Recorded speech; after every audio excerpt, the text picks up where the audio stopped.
1947, Eretz Yisrael. A nation is trying to build from the ashes.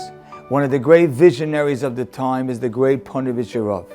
Ponovich held two institutions at the same time.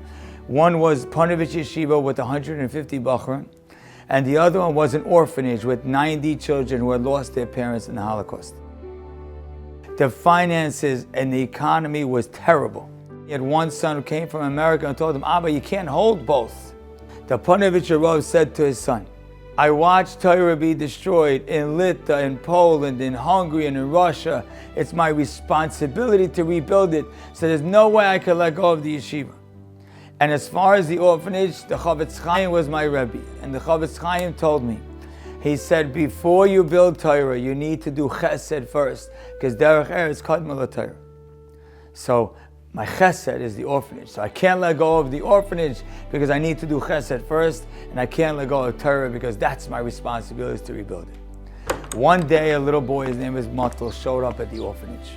And the orphanage mother greets the boy like she does every child that comes in, and she gives him some food. And this little boy takes the food, he eats a little bit of it, and the rest he puts in his pocket to save it for tomorrow. A poor little boy, so scarred from life. The world he was in never had food. And then the orphanage mother handed him beautiful, fresh, clean, new pajamas. And said, here, little boy, take the pajamas. And the boy looked right at the pajamas, walked right past, and went right into bed.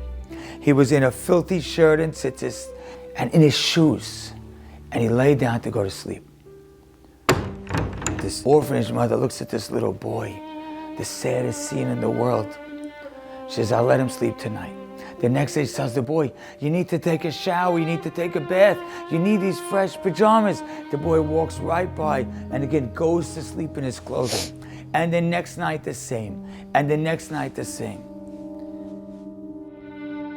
There was a Rav who was in charge of the orphanage, I believe his name was Haber. He said to him, can you help me? He goes to the boy, wear the new pajamas. He ignores them and he stays in his filthy shoes and clothing. So finally they call in the Ponovich.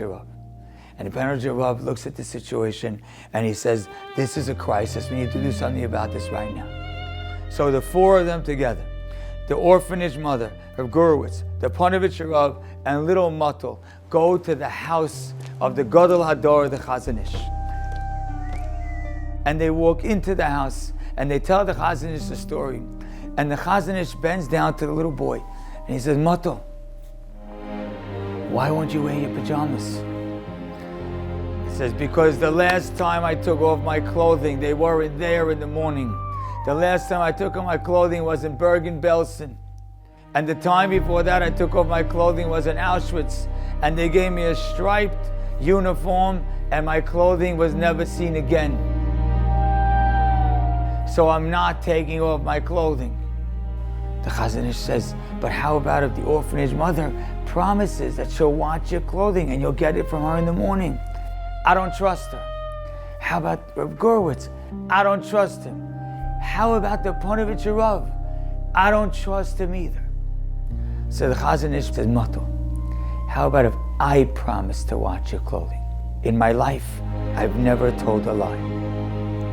The boy looks at the Chazon Ish. He says, you promise? He says, yeah, I promise. He says, then I'll take off my clothing.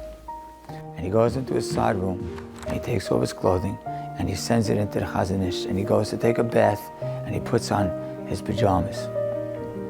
And the Chazon Ish is alone in the room with the Ponovich and the boys in the other room bathing.